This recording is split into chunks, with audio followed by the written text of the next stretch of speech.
Yuki Hoshino considered herself remarkably unremarkable, thank you very much. 16 years old, navigating the treacherous waters of high school algebra and cafeteria food.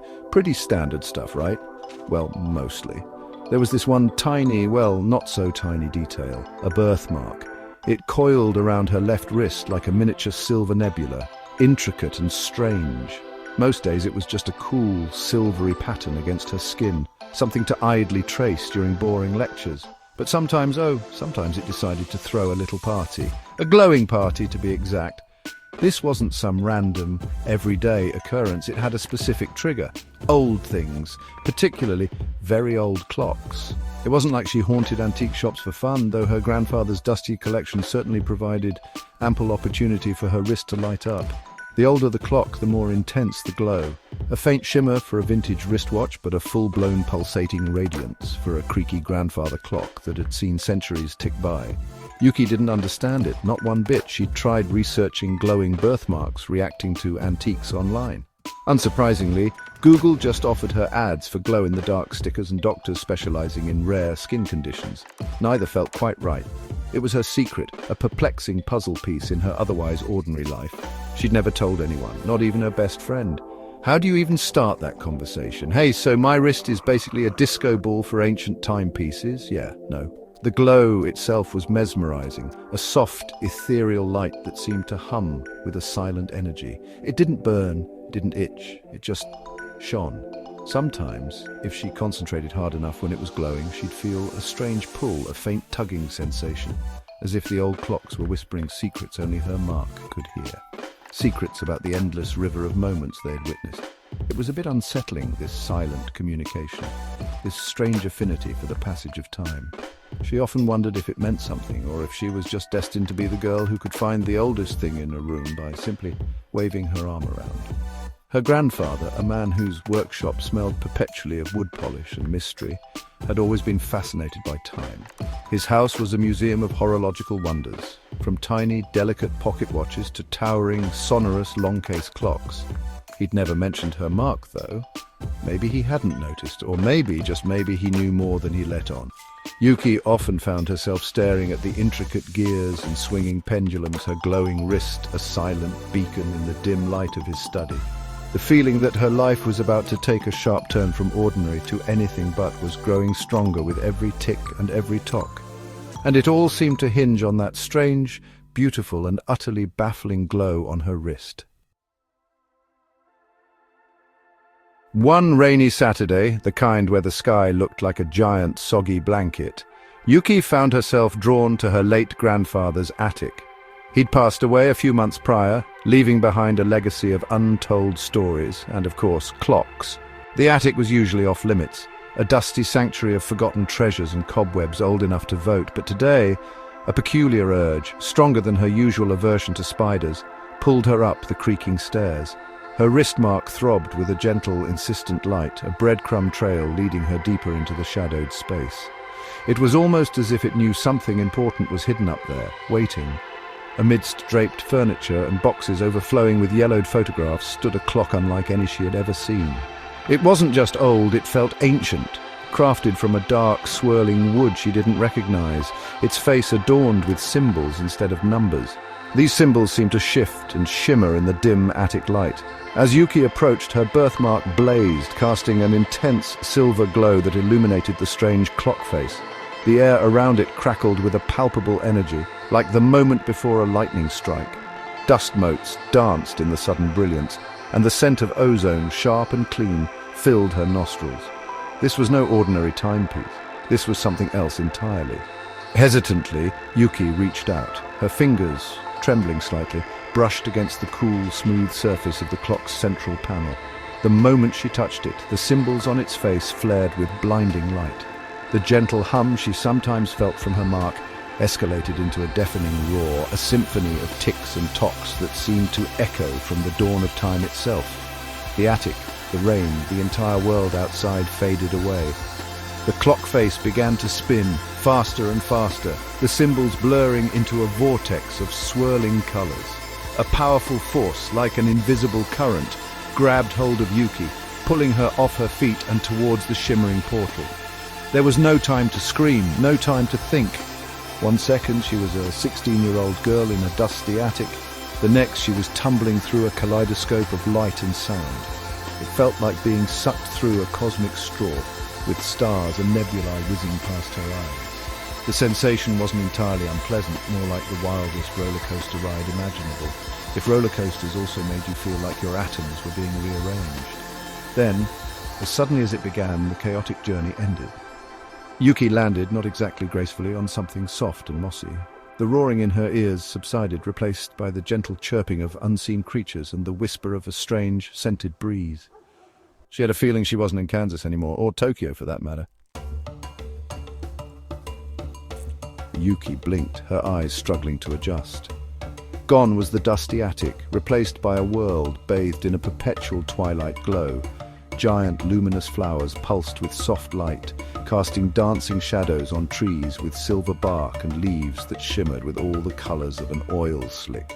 The air hummed with a gentle energy, and the sky above was a mesmerizing tapestry of swirling nebulae and twin moons, one violet and one gold. It was beautiful and terrifying, and utterly, completely not Earth. She pushed herself up, her clothes slightly damp from the mossy ground. Her heart hammered against her ribs like a trapped bird. Where on, or off Earth was she? The ground beneath her feet felt alive, almost breathing. Strange, crystal-like formations jutted from the earth, emitting a faint melodic chime whenever the wind blew past them. The plants were unlike anything she'd ever seen in a biology textbook. Vines that glowed with inner light, flowers that tracked her movements with curious oversized petals. Yuki took a tentative step, then another. The silence of the place, apart from the ambient natural sounds, was profound. No car horns, no distant sirens, no chatter of human voices. Just the rustle of otherworldly leaves and the distant song of unidentifiable creatures. Her wrist mark, she noticed, was still glowing faintly, a comforting, familiar presence in this overwhelmingly alien landscape. Panic began to bubble up, cold and sharp. This wasn't a dream. The scent of the alien flowers, the feel of the strange moss under her fingers, it was all too real. How did she get here? That clock. It had to be the clock. Her grandfather's strange, symbolic clock had somehow transported her to this place. Astrael, a name whispered into her mind as if carried on the breeze itself. It felt right. Astrael. A world that seemed to be woven from dreams and starlight. But as beautiful as it was, a chilling thought struck her. How would she ever get back home? Her ordinary life, her school, her friends, even algebra suddenly seemed incredibly precious and impossibly far away. She clutched her glowing wrist, the only tangible link to the mystery that had brought her here. For a moment she just stood there, a lone figure in an impossible world, overwhelmed by the sheer scale of her predicament. Then a flicker of something else sparked within her, curiosity, and a strange sense of familiarity, as if some forgotten part of her recognized this place, this energy. It was a bizarre contradiction, to feel so lost and yet in some tiny, inexplicable way, like she had stumbled upon something she was always meant to find. The adventure, it seemed, had well and truly begun, whether she was ready for it or not. And her first task, figure out what on Astrael was going on. It wasn't long before Yuki realized she wasn't just seeing a pretty landscape. As she focused, trying to make sense of her surroundings, the world around her began to shift in a subtle yet profound way. Faint, shimmering strands of light, like spun moonlight, appeared, crisscrossing through the air, connecting everything. They pulsed with a gentle rhythm, some bright and vibrant, others faded and thin. They emanated from the glowing plants, the ancient-looking rocks, even the strange creatures that flitted in the periphery of her vision. And most astonishingly, she could see them trailing behind her own movements, a delicate tapestry of her immediate past. Confused and a little dizzy, Yuki reached out to touch one of the threads. It passed right through her fingers, intangible, yet she felt a distinct sensation, a whisper of a memory, a fleeting emotion. It was like watching a tiny, fast-forwarded movie clip of the moment that thread represented. She saw a luminous flower unfurling its petals, a dewdrop falling from a leaf, her own footprint forming in the moss. These weren't just pretty lights, they were time, the threads of time itself. Her birthmark pulsed warmly, and a sudden understanding bloomed in her mind. This was what her mark meant. This was why it glowed near old clocks. She could see time threads, A voice, calm and ancient, seemed to echo not in her ears, but directly in her mind. "You are a Chrono seer, child of two worlds. Few are born with the gift to perceive the weave of time." Yuki whirled around, but there was no one there. Just the whispering wind and the glowing flora. The voice, however, felt undeniably real, kind and incredibly old. A Chrono seer? Her, Yuki Hoshino, who once failed a history pop quiz because she couldn't remember the dates of the Peloponnesian War? The irony wasn't lost on her, yet the evidence was literally shimmering all around her. She could see the past, the present, and sometimes, if she concentrated very hard, faint glimpses of potential futures branching off the main threads. The implications were staggering. If she could see time, could she interact with it? The thought was both exhilarating and terrifying. The ancient voice cautioned her, the threads are delicate. To alter them is to invite chaos. Observe, understand, but tread carefully, little seer. It was a lot to take in. From ordinary schoolgirl to a Chrono seer in a magical land capable of perceiving the very fabric of existence. It was like being handed the universe's biggest instruction manual, but all written in a language she was only just beginning to decipher. Her journey had just gained a whole new layer of complexity and a whole lot more responsibility. The path ahead was uncertain, woven with these luminous, delicate threads, and it was up to her to learn how to navigate it. Section 5. An unlikely quartet: warrior, mage, archer, and a girl from another world. Yuki didn't wander alone in the luminous wilderness of Astrael for long. Her first encounter was with Ren, a warrior whose serious expression seemed permanently etched onto his face. He found her trying to catch a particularly sparkly time thread, probably looking like a confused cat chasing a laser pointer.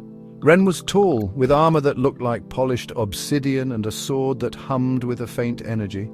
He didn't say much at first, just observed her with piercing, intelligent eyes. He clearly wasn't used to seeing someone dressed in jeans and a t-shirt, let alone someone who could apparently see things he couldn't. His initial suspicion was almost a physical force, making Yuki want to apologize for simply existing in his world. Next came Leora, a mage whose silver hair flowed like a waterfall and whose eyes held the wisdom of ancient libraries. She approached Yuki with a gentle smile, her presence calming compared to Ren's intensity. Leora seemed to understand Yuki's confusion immediately, explaining that chronoseers were rare, legendary even.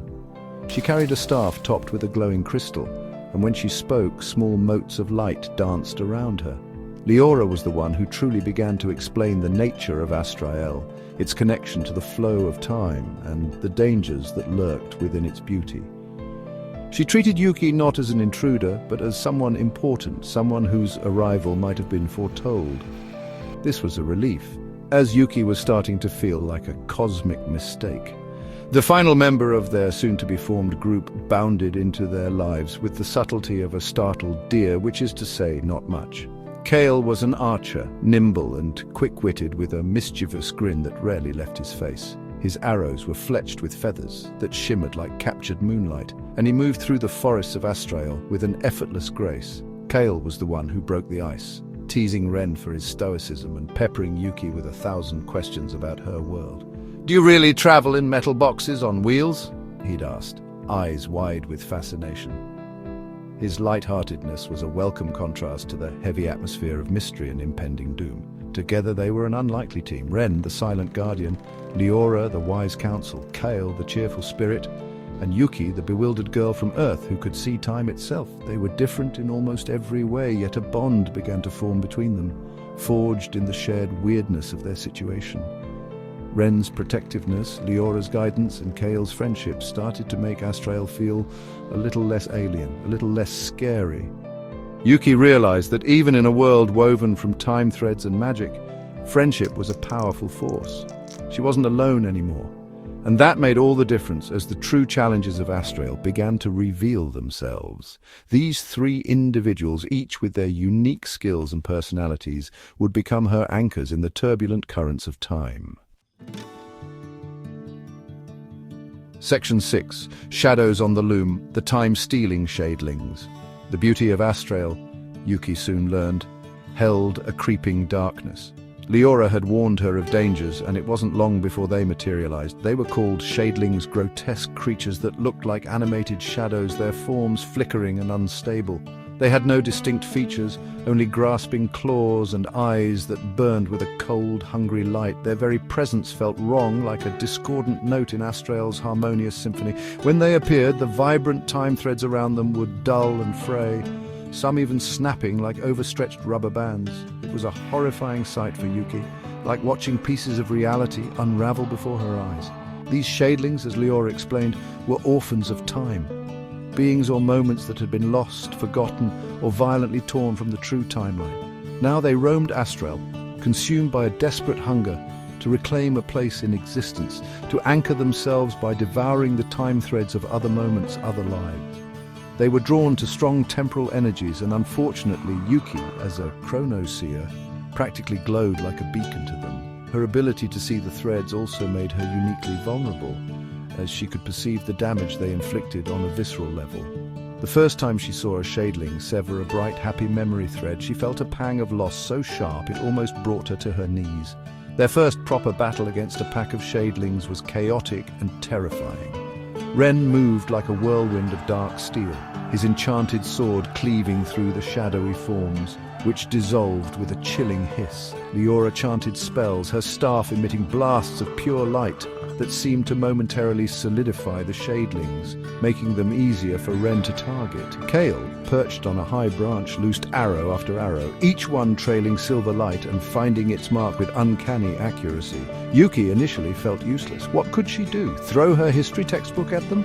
But then she realized her unique vision gave her an advantage. She could see where the Shadlings were weakest, where their connection to the stolen time was most tenuous. "Ren, to your left! Its anchor point is fraying," she yelled, pointing to a shimmering distortion near one of the creature's shadowy claws. Ren, trusting her strange insight, struck precisely where she indicated, and the Shadling shrieked and imploded. It was a small victory, but a significant one. Yuki learned that her ability wasn't just passive. She could guide her friends, help them fight more effectively against these time-devouring horrors. They were a team, and her role was becoming clearer. The battles were far from easy, each encounter leaving them exhausted but more resolute. The Shadlings were a constant threat, a grim reminder of the fragility of time and memory, and the fight to protect Astrael was only just beginning. Section 7, Kale's Burden, a prophecy woven in starlight. Kale, despite his usually cheerful demeanor, carried a hidden weight. Yuki had noticed him sometimes staring into the distance, his usual playful glint replaced by a troubled look. One evening, as the twin moons of Astrael cast long, ethereal shadows, he finally shared his burden with Yuki and the others. He wasn't just a skilled archer, he was also, in a way, a listener to the whispers of fate. His people had ancient traditions of interpreting omens and prophecies woven into the very starlight that bathed Astrael.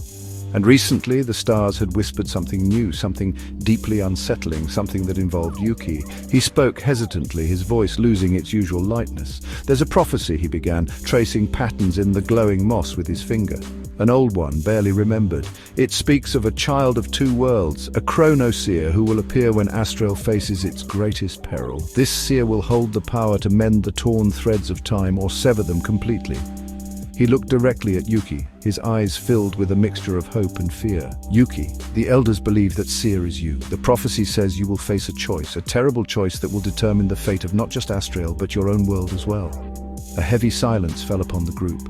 Ren's hand instinctively went to the hilt of his sword, his expression grim.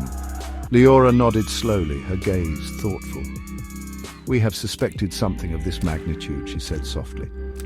"Your arrival, your powers, they are no mere coincidence." Yuki felt a cold dread creep into her heart. A prophecy? Her?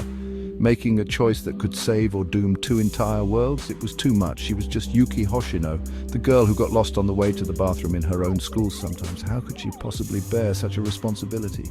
The weight of it felt crushing, like the entire sky of Astrael was pressing down on her. Kale continued, his voice low. "The prophecy is vague on the details of the choice, as prophecies often are, annoyingly.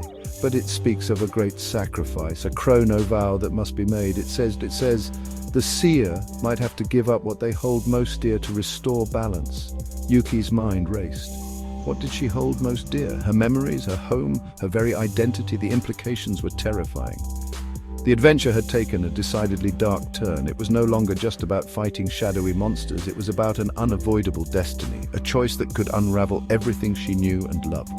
The path ahead, already uncertain, now seemed fraught with impossible decisions and heartbreaking sacrifices. Section 8. The Hidden Symphony, Astrael's True Connection.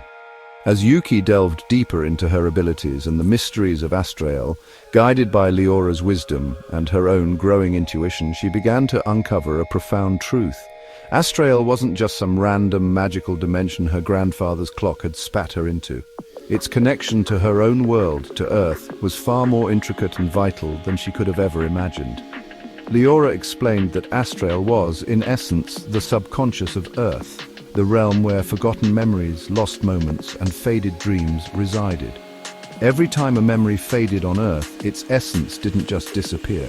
It drifted to Astrael, becoming part of its luminous landscape, woven into its time threads. This revelation cast everything in a new light. The glowing flora, the shimmering rivers, the very air they breathed in Astrael. It was all composed of the echoes of Earth's past. The beauty of Astrael was the beauty of forgotten joy, lost love, and moments that had slipped through the cracks of recollection. But it also meant that the Shadelings, the orphans of time, were not just abstract monsters. They were fragments of truly lost or corrupted memories from Earth, desperately trying to cling to existence by consuming other, healthier memory threads. Their attacks on Astrael weren't just destroying a magical world, they were eroding the foundations of Earth's collective memory, its history, its very soul. Yuki realized with dawning horror that if Astrael fell, if its time threads were completely devoured or corrupted by the Shadelings, the consequences for Earth would be catastrophic. It wouldn't just be the loss of a beautiful, magical realm. It would mean the erasure of countless memories, perhaps even significant historical events from Earth's consciousness. People might forget their loved ones, their history, their identities. The very fabric of human experience could unravel. Her grandfather, she now understood, must have known something of this. His obsession with clocks, with time, with preserving the past, it was all connected. Perhaps he was a guardian of sorts, protecting this fragile link between worlds. The weight of Kale's prophecy became even heavier. The choice she had to make wasn't just about saving Astrael for Astrael's sake, it was about preserving the integrity of her own home, her own world. The two were inextricably linked, two sides of the same temporal coin. The Shadelings were a symptom of a deeper imbalance, a growing forgetfulness, or perhaps a deliberate attempt to sever this connection from some unknown source of darkness. Yuki knew then that she couldn't turn away. Her unique ability to see and interact with the time threads, once a confusing quirk, was now the key to protecting everything she held dear in both worlds. The fight had become deeply personal.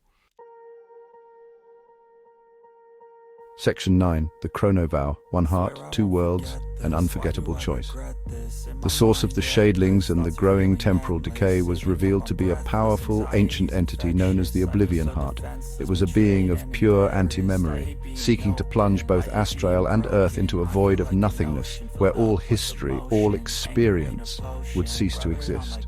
The final confrontation took place at the loom of time, the very heart of Astrael, where all time threads converged. The Oblivion Heart was immensely powerful, its shadowy tendrils corrupting threads at an alarming rate.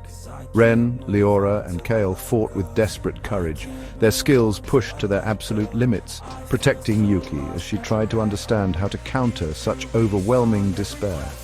It became clear that simply fighting the Shadelings wasn't enough. The Oblivion Heart itself had to be sealed, its influence severed, and the prophecy Kale had spoken of began to make a terrible kind of sense. Yuki, looking at the swirling chaos of corrupted threads and the pure, vibrant threads of her own life, her memories of Earth, her friendships in Astrael, understood what the Chrono Vow entailed.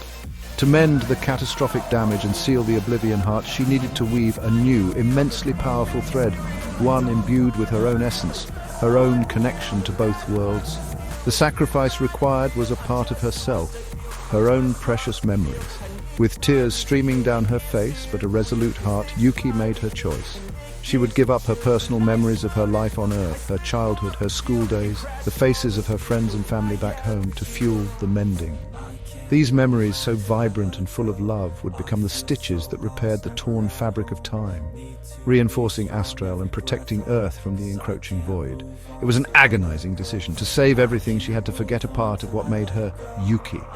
Her friends in Astral watched, heartbroken but understanding the magnitude of her sacrifice. Ren gripped his sword, Leora whispered words of ancient power, and Kale silently nocked an arrow, ready to defend her to the last.